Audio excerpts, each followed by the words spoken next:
La pratique du basketball dans la ville-province de Kinshasa se passe dans des conditions quasi acceptables. C'est une première pour la Ligue provinciale de basketball de Kinshasa de faire jouer son championnat dans une salle. Quelles en sont les conditions? Comment est-ce que cela se déroule? Nous allons en savoir un peu plus avec le président de cette ligue qui est de nôtre. Mais bien avant, on va chercher d'abord à découvrir l'homme parce que ces méthodes sont quand même acceptable. Ces méthodes prouvent à suffisance que c'est quelqu'un qui s'y connaît, qui s'est beaucoup investi pour relever le niveau de la pratique du basketball ici, dans la capitale congolaise. Monsieur Arthur Luango, bienvenue. Merci, bonjour. Allez, moi, je me dis, Arthur Luango, à la tête de la Ligue provinciale de basketball de Kinshasa, c'est arrivé comment? Est-ce que vous êtes un ancien pratiquant?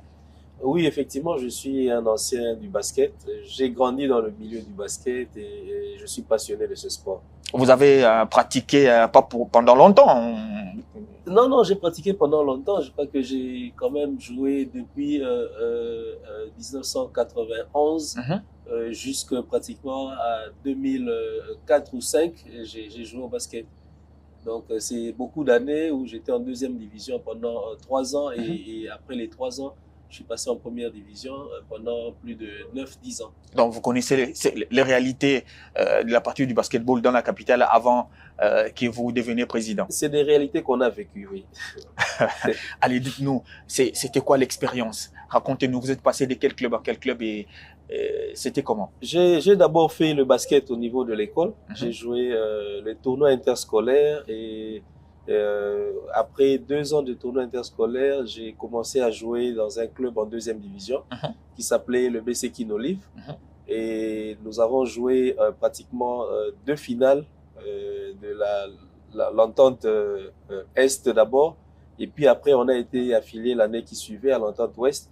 Et nous avons perdu 2 finales avant que moi, je décide de m'envoler pour aller maintenant en première division.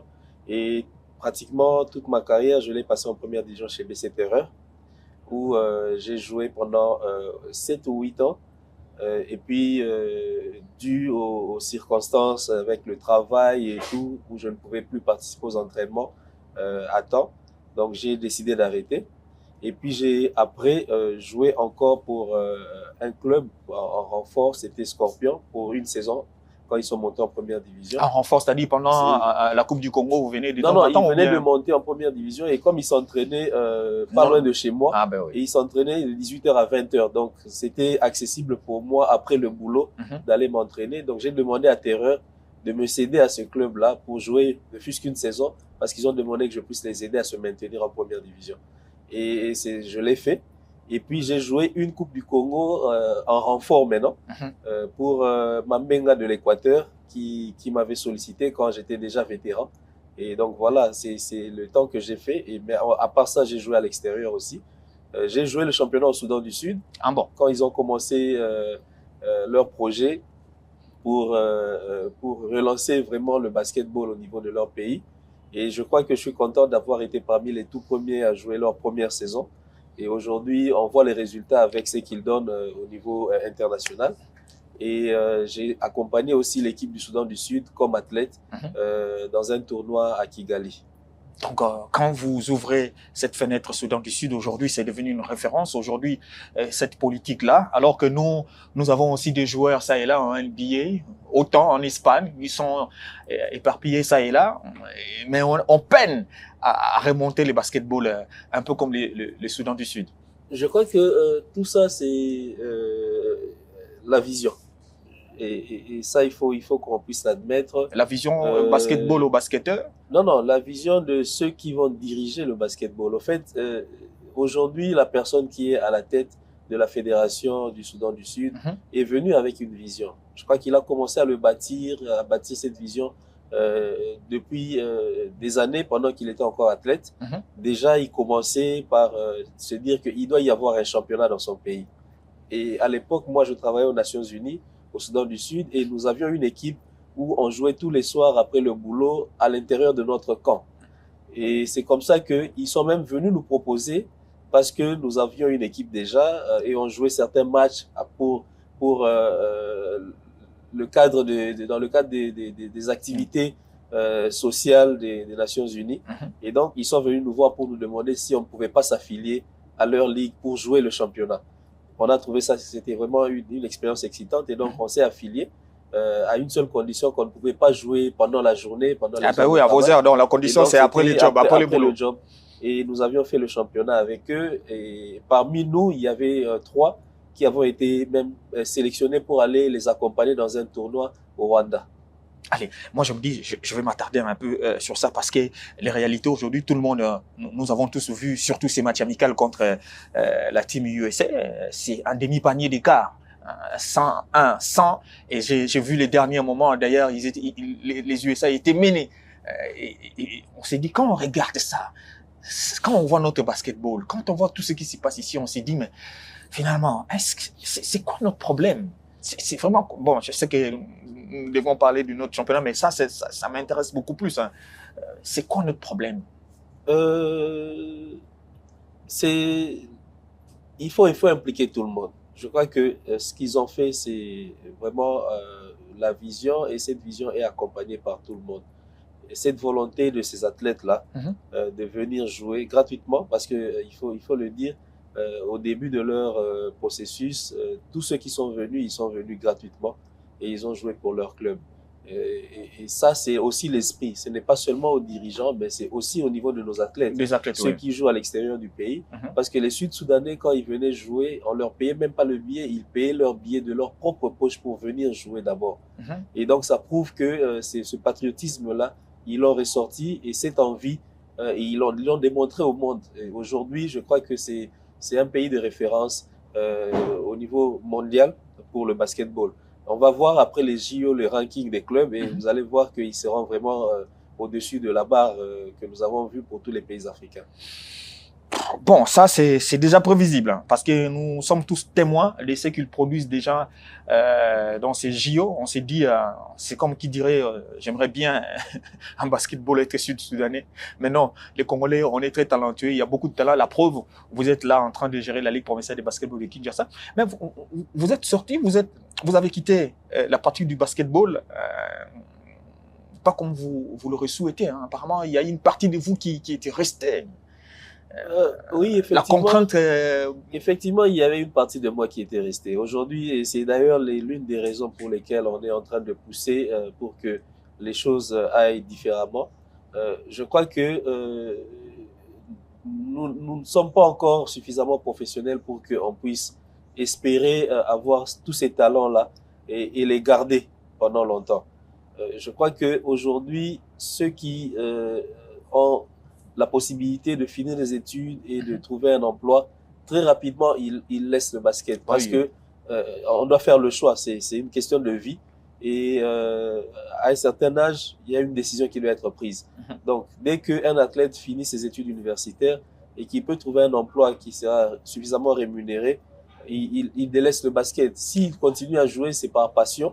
Mais vraiment, il va pas continuer à jouer dans l'esprit de se dire que c'est son métier. Et ça, c'est l'objectif que nous avons. Nous allons peut-être poser les bases et laisser à d'autres pour continuer. En faisant quoi exactement? Parce que un talentueux de votre ligue aujourd'hui, il trouve un boulot, il n'est plus là, il doit partir bosser. Ça vous donne des idées, ça doit vous amener à réfléchir pour pouvoir proposer autre chose que ça. Oui, effectivement, c'est ça. On commence déjà à mettre les bases pour proposer autre chose. Aujourd'hui, on veut que le basket quinois soit commerciable. Et ça passe par beaucoup de sacrifices, par aussi beaucoup d'idées et d'innovations. Et je crois que progressivement, on va tendre à ça. Je vois déjà beaucoup de passion revenir au niveau de ce basket quinois. Les jeunes commencent à travailler, les équipes qui étaient hier considérées comme les petits clubs commencent à montrer une autre figure et commencent à se perfectionner. C'est parce qu'on les met dans certaines conditions. Et donc, si on continue sur cette voie-là, je pense que demain, on peut avoir des athlètes qui auront des salaires. Donc, c'est vraiment l'objectif, arriver à ce que les clubs puissent créer des ressources et permettre à ce que ces clubs-là soient rémunérés et que les athlètes soient rémunérés. Donc, assainir un peu l'environnement. Exact. Donc, il faut commencer par rendre le basket attrayant. Et après avoir rendu le basket attrayant, il y aura des sponsors qui vont venir parce qu'ils doivent se retrouver. Parce qu'aujourd'hui, il faut pas qu'on se voile la face. Aujourd'hui, il n'y a pas de réduction de taxes pour ceux qui vont venir. Il n'y a rien que l'État a mis sur pied pour permettre à ce que ces entreprises-là, publiques, privées ou commerciales... Est-ce que d'ailleurs l'État a un œil sur ce que vous faites au niveau de la Ligue, par exemple? L'État a un œil? Il y a toujours un œil. À travers les délégations de pouvoir, il y a toujours un œil. Ça veut dire qu'aujourd'hui, l'État ne va pas dire qu'ils ne savent pas qu'il y a le basket qui se joue dans les différentes provinces.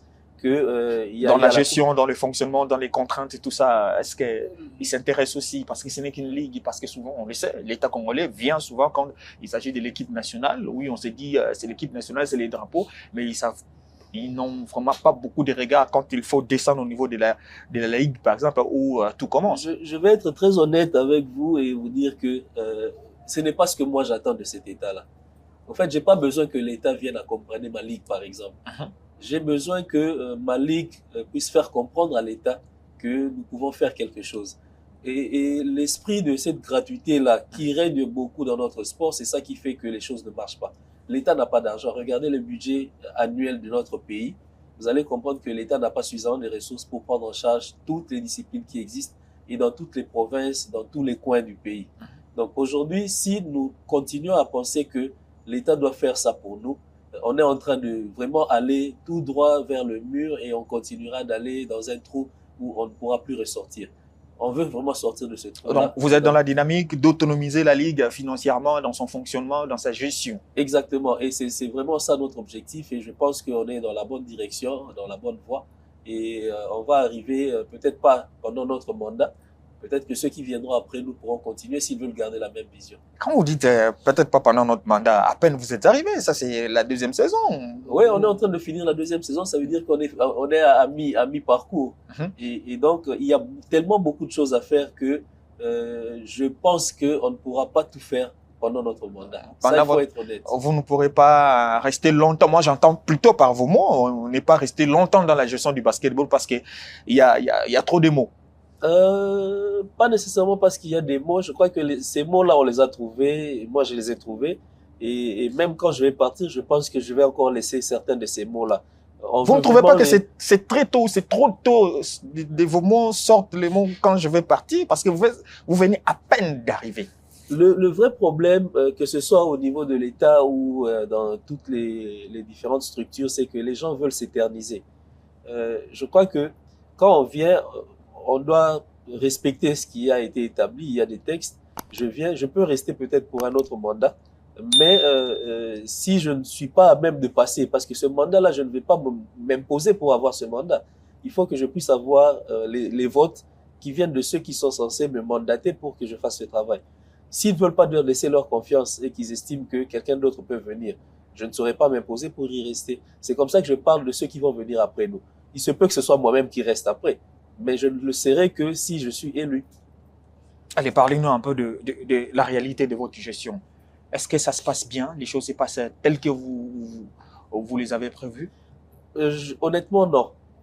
Honnêtement, non. Je pense que la première saison, nous avons travaillé sur fonds propres pendant toute une saison et on n'avait aucun appui, aucun sponsor. Mais à la fin de la l'objectif, c'était à la fin de la saison, vous avez quand même primé. Je me rappelle bien de cette interview qu'on a fait au stade. Oui. Il y a des clubs qui ont perçu 5 000 $ américains. Il y avait une cagnotte de 5 000 $ pour les clubs, chez les messieurs comme chez les dames. Et je crois que c'est une motivation pour les clubs et ça reste comme ça. La différence avec cette saison, c'est que les 5 000 vont être distribués entre les 3 premiers parce que lors de la réunion technique, tous les clubs ont manifesté le fait que ce n'est pas bien de primer seulement le champion. Et il y a le deuxième qui a joué cette finale contre ce champion et il y a un troisième qui va aussi probablement participer à la Coupe du Congo et ils ont besoin de ces moyens-là. Et donc, on va distribuer ces 5 000 sur les 3 premiers clubs comme convenu lors de notre réunion technique. Vous n'avez pas réussi à doubler ces montants parce que quand vous divisez par 3 déjà, on sent qu'il y aura 2 000, 1 500, 1 500, quelque chose de pareil, alors que la saison d'avant, les premiers avaient droit à 5 000. Vous n'avez pas réussi à avoir un peu plus de moyens pour pouvoir augmenter, accroître un peu ces chiffres des 5 000? Je crois que la Ligue cette année a pu avoir plus de ressources, Mais la Ligue a aussi eu plus de dépenses cette année que En quoi l'année faisant? passée. L'année passée, nous jouons à l'extérieur et nous louons un terrain à $250 le mois. Cette année, nous sommes en train de jouer en salle et nous louons à $2500 le mois. Donc ça déjà, c'est 10 fois plus de dépenses. La qualité a un Au-delà, prix. au-delà de ça, les officiels, ce qu'on payait aux officiels de match l'année passée a été revu à la hausse cette saison. Et donc ça aussi, c'est des coûts supplémentaires. Alors qu'en termes de recettes, on n'a pas les mêmes entrées. Et donc ce qui fait que on va rester sur un budget qui sera déficitaire même pour l'année, quand on va comparer les dépenses réelles et les recettes. Mais je pense qu'on est sur une bonne voie pour aller vers l'objectif que nous sommes assignés. Parlons un peu des recettes. Vous faites payer les entrées. Oui. Est-ce qu'il y a eu augmentation en termes de prix déjà? Il n'y a pas eu augmentation. Ce qu'il y a, c'est que nous avons établi un prix et nous nous sommes accrochés à ce prix. Je pense même que nous avons réduit un moment parce qu'au début du championnat, on avait commencé à faire payer, c'était 5 000 à l'entrée pour les tickets normaux et c'était $10 pour les tickets VIP. Et pour les tickets VIP, on a été obligé de revoir ça à la baisse pour permettre à ce qu'on ait plus de gens qui vont avoir ça. Parce que, imaginez, on joue, limite, c'est 3 fois la semaine. Et si on doit faire payer $10, ça veut dire qu'une personne qui vient tous les jours doit payer $30 la semaine.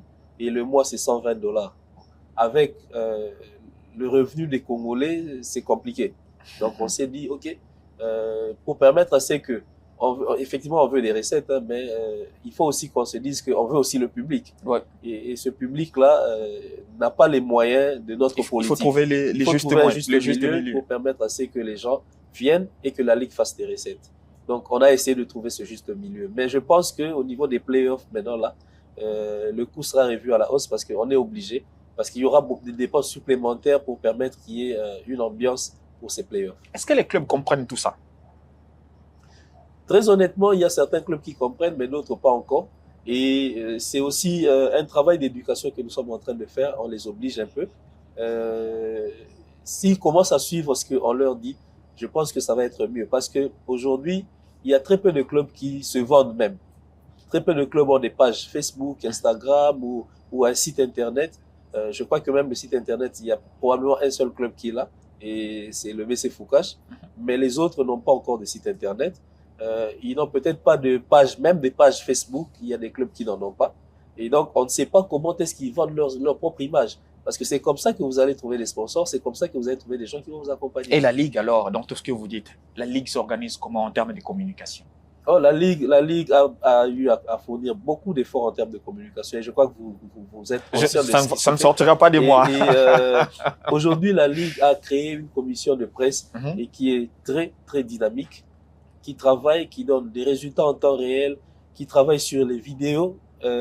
Tous les matchs sont filmés et il y a des highlights pour tous les matchs et qui sont partagés aux différentes chaînes de télévision. Et aujourd'hui, les chaînes de télévision, dans leurs émissions de sport, font passer nos images. On voulait vraiment changer une image de la Ligue.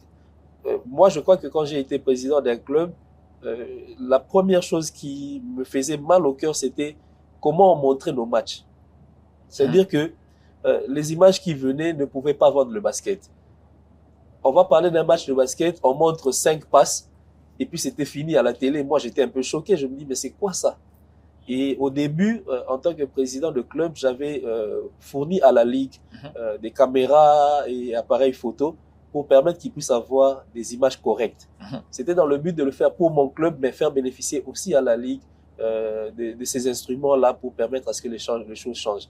Et aujourd'hui, nous avons la capacité de faire des images qui sont nettes et claires et qui peuvent passer de façon uniforme sur toutes les chaînes.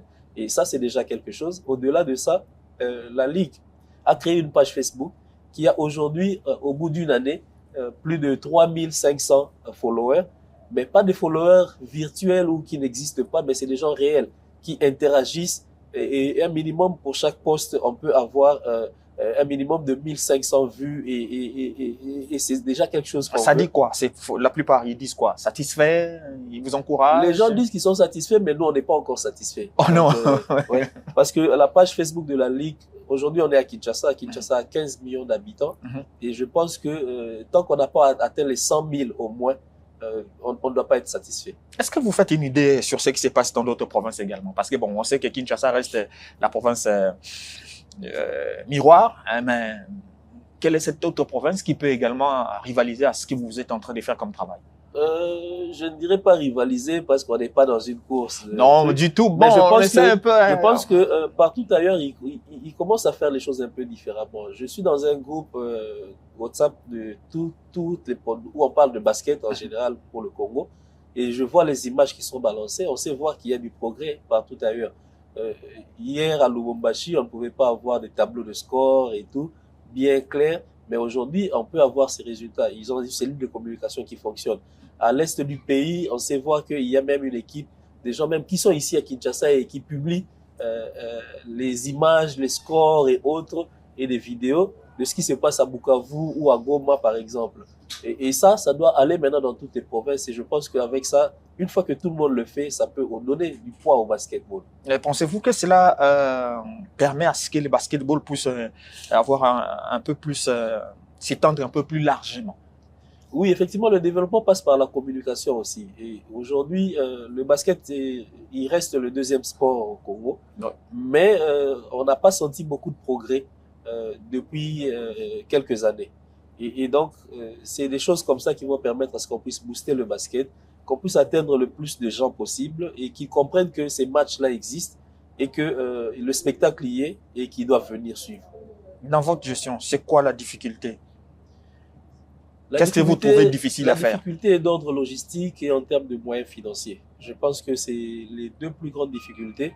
Et aussi, une difficulté, c'est aussi inculquer cette vision que nous avons au niveau de tous les clubs pour permettre à ce qu'on puisse être sur le même pied d'égalité quand on réfléchit à comment développer le basket.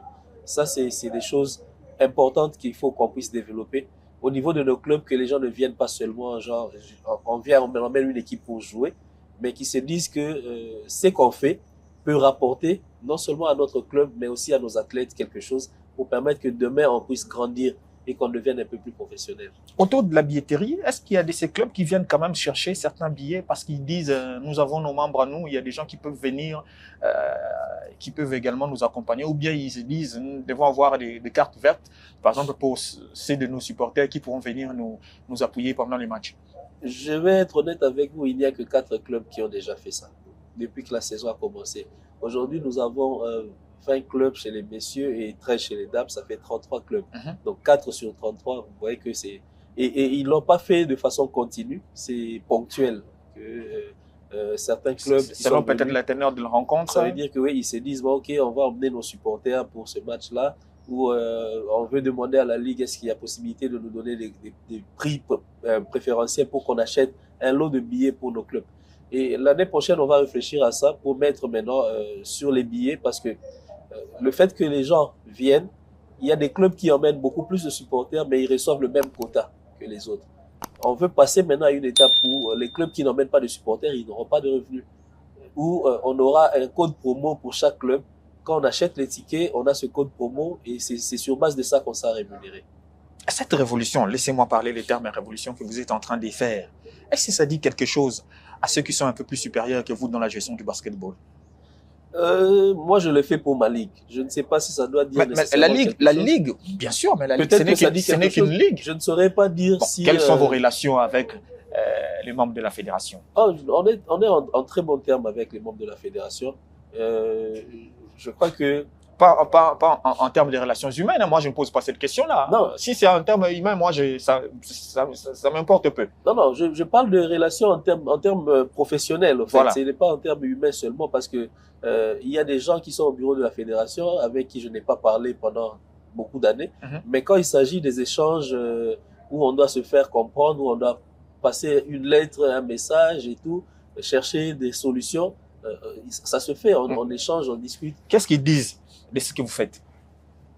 Laissez-moi le temps de vous offrir également à boire. Je vais vous dire par exemple que j'ai personnellement reçu un appel du président de la fédération il y a 2-3 jours, qui m'a appelé et qui m'a félicité pour le travail que je suis en train de faire. Vous n'êtes pas en train de dire ça parce que j'ai posé la question. Non, je vous dis qu'effectivement le président m'a appelé, nous avons discuté sur plusieurs sujets Et pour que vous puissiez aussi comprendre le niveau de relation, moi, j'ai par exemple été nommé dans les commissions au niveau de la fédération.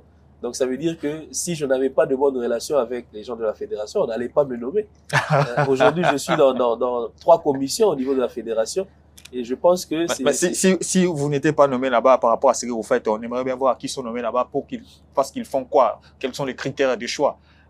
Aujourd'hui, loin de moi, le fait que vous soyez en face de moi ici, mais ce que vous êtes en train de faire a un écho très positif et je me dirais, c'est peut-être vous êtes arrivé à un moment où il y a eu cette transition, on a quitté bien sûr les conditions macabres.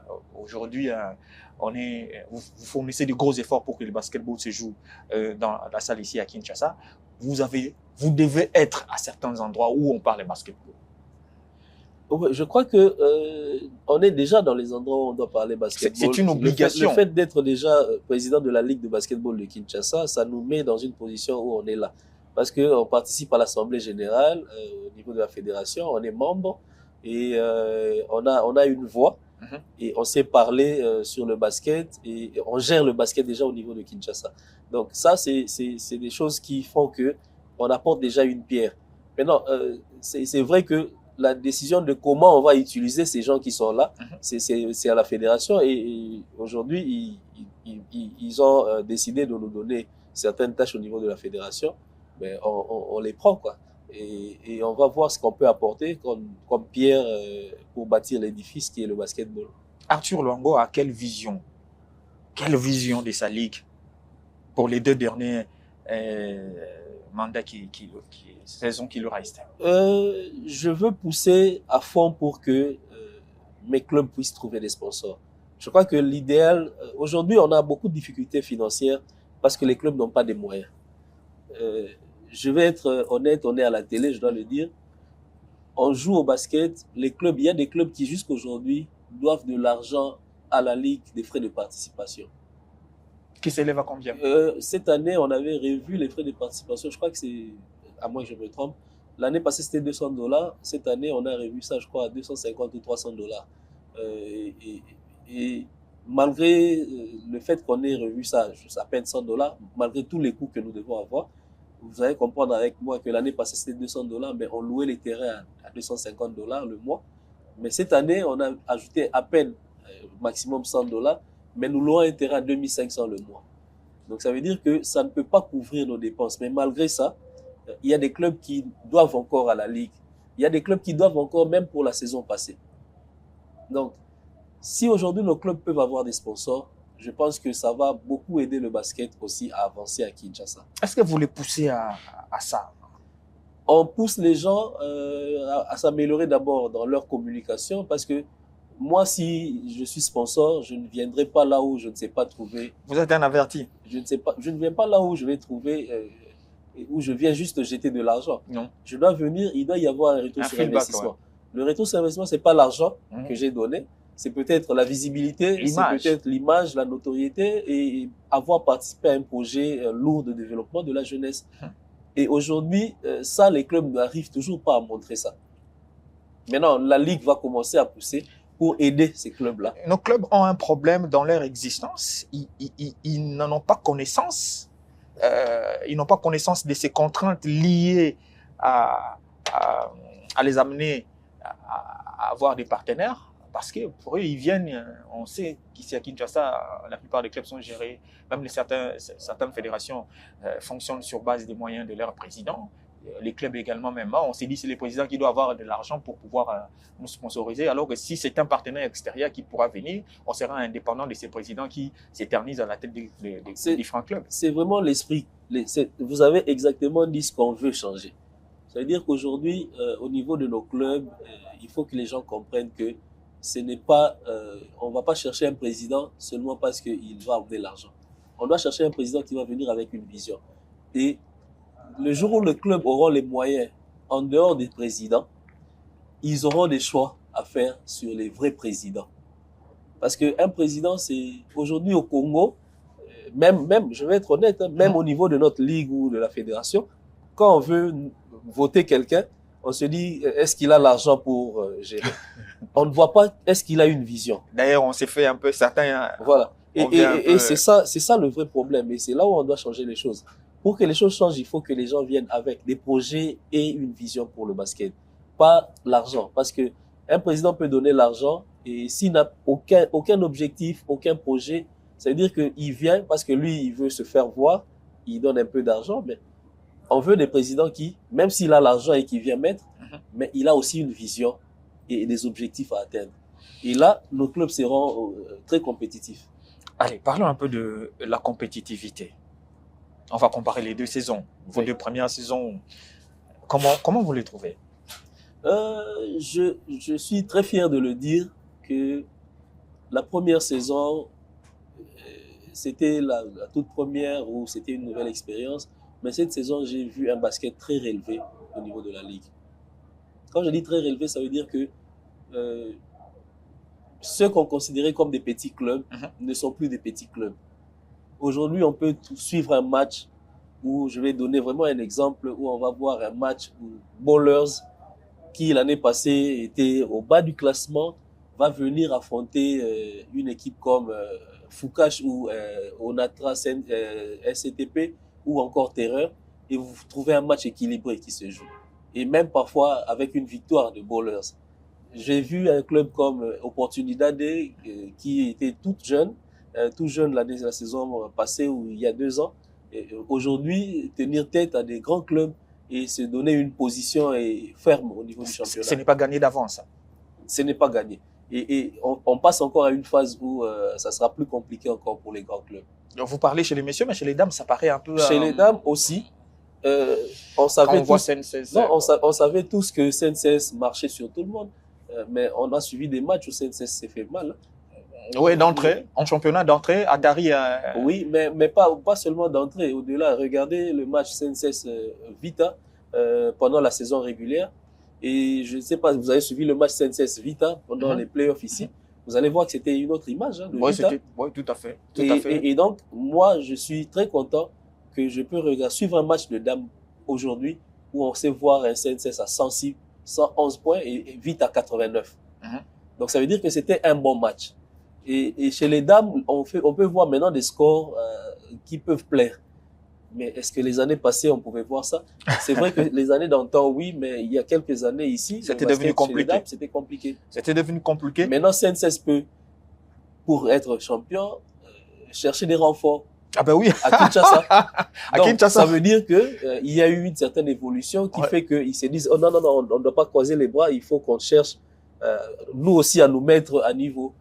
Et ça, c'est important. C'est mettre à niveau. Mais notre basketball sur le continent n'a pas de niveau. Ça, c'est une réalité. Vous êtes président de la Ligue. Pour les championnats, quand vous dites on n'a pas de niveau, c'est au niveau africain? Je dis au niveau africain. Okay. Je reste au niveau africain en termes de compétition interclub. Non. Bon, je suis peut-être trop dur envers nos clubs, mais est-il que quand je vois la participation au Basketball African League, jusque-là, on peine à avoir accès au tour final. Et seul Foucache a fait un long moment, il s'est frotté un peu, il a titillé un peu cette entrée-là. Je vais vous dire pourquoi. Aujourd'hui, nous jouons un championnat qui est très relevé. À Kinshasa, ce championnat, il a un très bon niveau. Le vrai problème, c'est quoi? C'est qu'au niveau de l'Afrique maintenant, vous allez être avec moi, Senses a joué la phase finale l'année passée.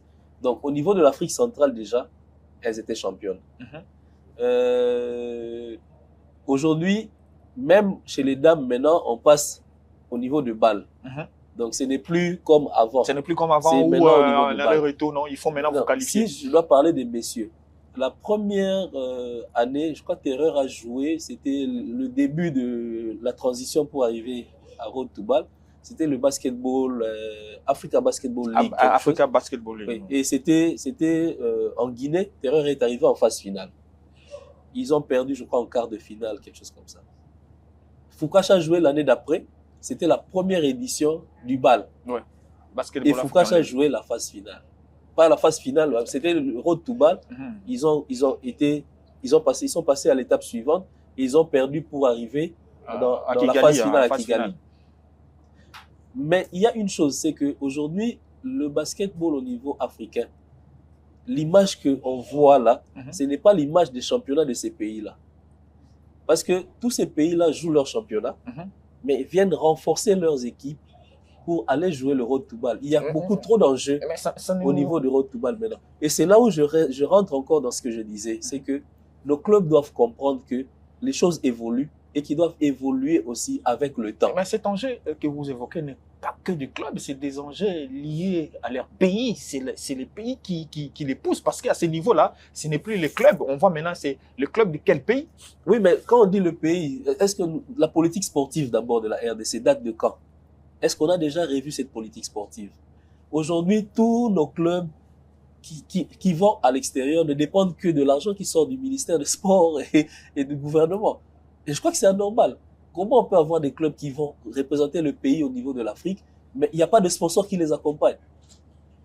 C'est là où moi je dis que tout ça, c'est des questions de vision, c'est des questions de comprendre quel est le niveau de management qu'on veut emmener au niveau de notre sport pour permettre à ce qu'on aille de l'avant. Vous avez parlé de renforts, mais il y a certains de nos athlètes congolais qui vont en renfort dans ces clubs-là. On les voit jouer là-bas. Mais justement, c'est pour dire que nous avons un bon niveau. Nos athlètes qui vont là-bas, ils ont un bon niveau. Mais ils y vont parce que là-bas, il y a le lucre. Ils sont payés. Ces athlètes-là, ils viennent pas jouer gratuitement. Nos clubs ici, parfois, n'ont pas les moyens pour qu'ils puissent aussi avoir les mêmes athlètes-là. Aujourd'hui, il y a des autres athlètes qui jouent à l'extérieur, qui peuvent aussi venir renforcer nos clubs ici.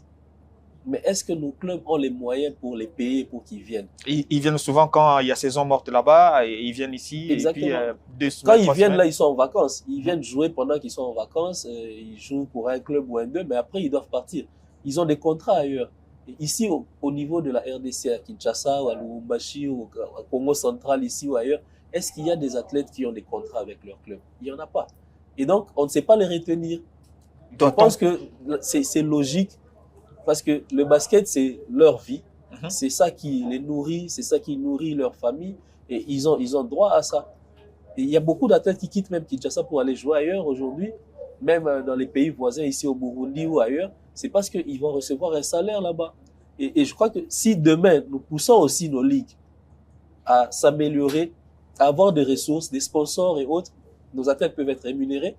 Et même s'il y a différence de rémunération, je crois que, très honnêtement, un athlète qui est ici et qui est payé minimum $200 pour son club, il va pas aller jouer au Rwanda pour recevoir $500 au Rwanda.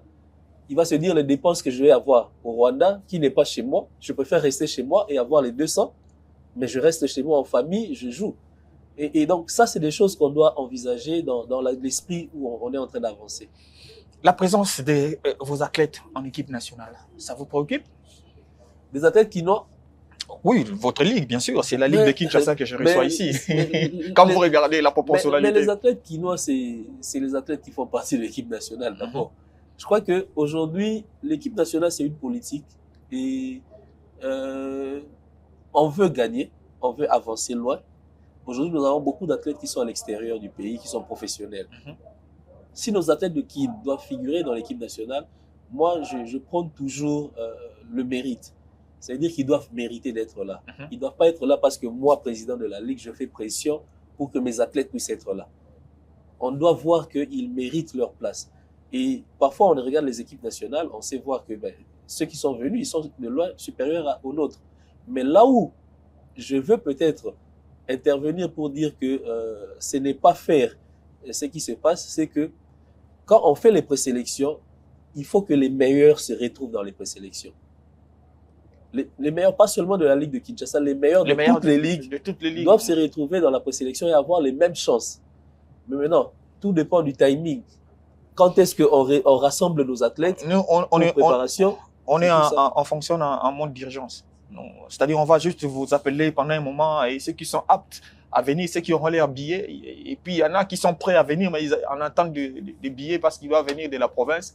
Ça apparaît un peu très compliqué et très complexe. Monsieur Arthur Luango, donc tout ça, quand vous voyez tout ça, qu'est-ce qu'il nous faut? Qu'est-ce qu'il faut au basketball? Je sors de la ligue. Parce que vous êtes un averti, vous êtes un dirigeant aujourd'hui, vous avez une vue très large de la pratique, de l'évolution de notre basketball. Qu'est-ce qu'il nous faut pour pouvoir nous mettre à un certain niveau, pour que nous puissions être cette locomotive qui va quand même essayer de bousculer au niveau de l'Afrique centrale et pourquoi pas au niveau continental? Il nous faut une révision de nos textes, déjà, qui réglementent notre sport. révision des textes qui réglementent le basket, révision de l'esprit managérial et du style managérial au niveau de notre sport basketball, et une éducation en profondeur pour tous les dirigeants, que ce soit des clubs ou des entités qui dirigent le basket.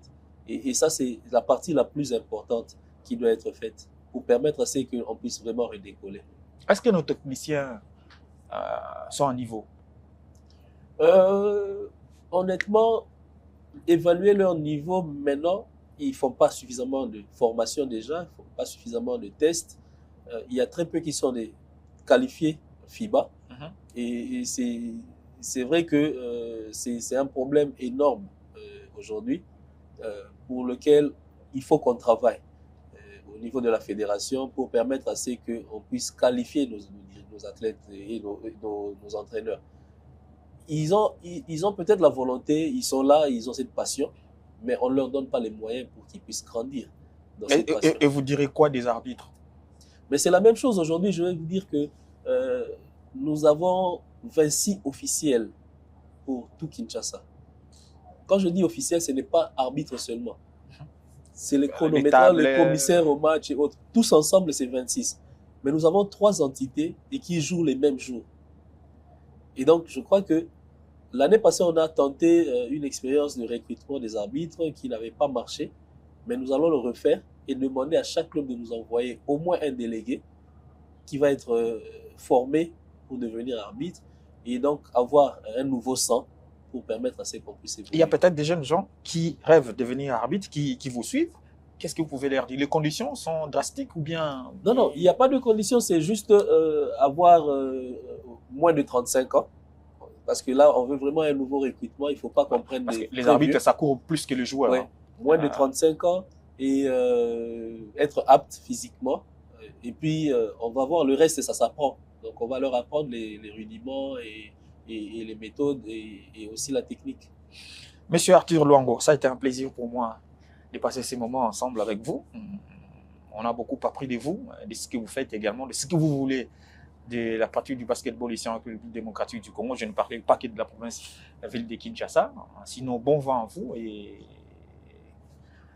j'espère bien que l'État congolais va vous accompagner dans tout ce que vous êtes en train de faire. Oh oui, merci beaucoup. Mais il faut quand même qu'on signale aussi au grand public que les playoffs débutent. Le championnat, la saison régulière chez les dames était déjà finie. Elles ont joué même jusqu'à les demi-finales. La finale est prévue pour le 11.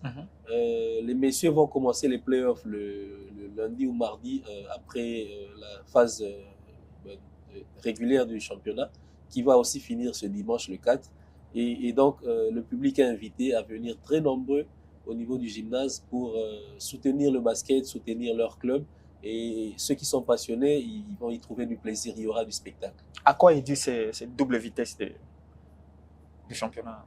Les messieurs continuent, les dames... Oui, parce qu'on a 20 clubs chez les messieurs et on n'en a que 13 chez les dames. Donc, les dames finissent plus tôt que les messieurs. Mais on préfère avoir les 2 finales le même jour. Merci beaucoup. C'est un rendez-vous, hein, fidèles téléspectateurs, vous qui êtes passionnés du basketball, vous qui voulez bien avoir des nouvelles du basketball, eh bien, ça se joue au gymnase de la police, à Lingouala, désormais, dans des les conditions acceptables, on va les dire, parce que vous y allez, la salle, elle est ce qu'elle est.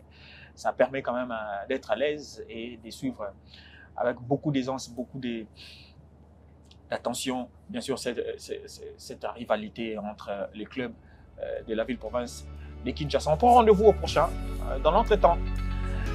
Bonne santé à vous et suivez-nous à travers nos plateformes. On va prendre, bien sûr, un autre. Le prochain numéro, ça sera bien entendu avec un autre invité. À très bientôt.